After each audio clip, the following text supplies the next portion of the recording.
With regards to Tyson Fury and David Haye, after my interview with Peter Fury, he expressed his concern at the fight not being a done deal.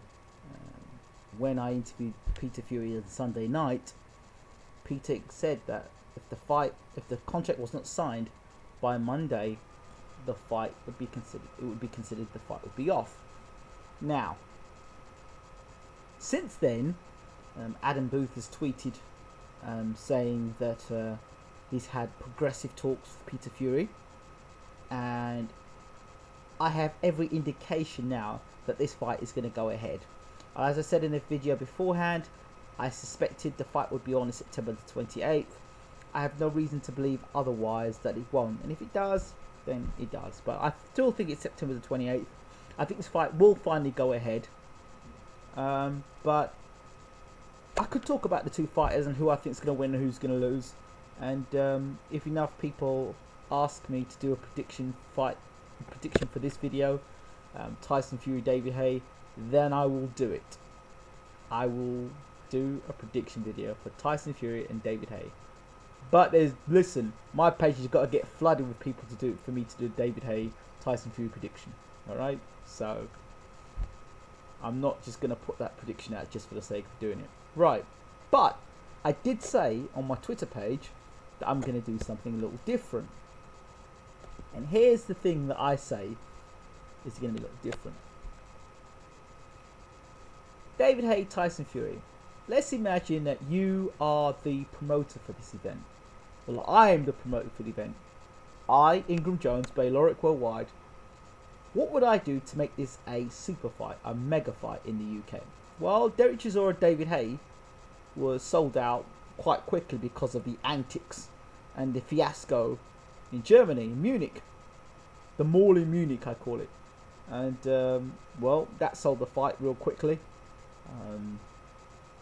And caused worldwide interest.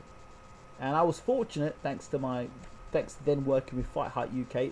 That was my first week doing this thing called boxing journalism, and I was fortunate to be able to follow and be in the gym with Derek Chisora, and sort of follow him in the gym. And when he had the open workout in Blue Water, I was in the one of the vehicles with Don Charles. It was a fantastic experience to be able to see things from behind the scenes, and it was a great experience, a great experience. And be literally, when the world's media is taking photographs of Haye and Chisora, and they were behind the screen, they were talking about betting, about who would win the fight and what round, who would knock the other person out in, and Haye was whispering to Chisora. I could hear every word of that because I was right literally behind Derek Chisora with my little camera, and I've got a video of that somewhere if you look through my video collection. Anyway, so if I'm going to promote that fight, what would I do differently to Haye Chisora?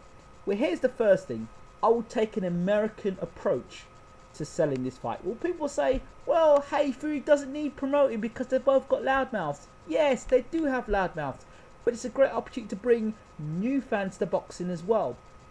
So what I would do first and foremost is do a road show. A road show across the UK. So Manchester, Liverpool,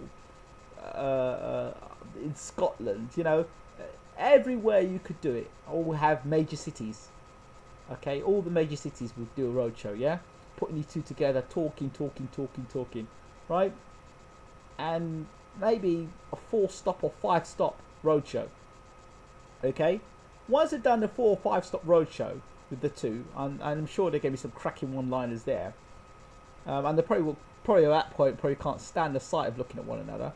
Once that's done, I think I would do a face-off. That was what was missing with David Haye and Derek Chisora. I would do a face-off. I'd do a face-off between Derek Chisora and David Haye. David Haye and Tyson Fury. I think it'd be brilliant to do a face-off. And you know what else I would do? Now here's this. Now this would blow off the roof, right? Do you remember when Nigel Benn and Chris Eubank were going to fight the second time? And they were on a chat show, I believe. Nigel Benn, Chris Eubank too. And before that, they were talking about the first fight, and they interviewed Nigel Benn and they interviewed Chris Eubank. And you saw that interview before the fight, and it was like a real in-depth interview, and their take on. I would love to do something like that. Get a real good interviewer to do the pair of them. And you know what I would do? I would fly in Max Kellerman to do the face-off between Fury and Haye. Oh, that would be amazing. That would be absolutely amazing. That could sell a fight. That could sell a fight. And if you want to go one step further, this sounds corny, right? Now don't slate me for this. A Google Hangout. Yeah, I know you're going to slate me for it, but it'd be hypocritical for me not to say it. But Google Hangout. If you had David Haye and Tyson Fury in a room and you did a Google Hangout for about half an hour with these two guys talking back and forth and answering questions to fans, I think that would be a seller as well. So these are some promotional ideas for Haye versus Fury. I think it would be great. I think it would take boxing in the UK to another level, and it needs that. It certainly needs that.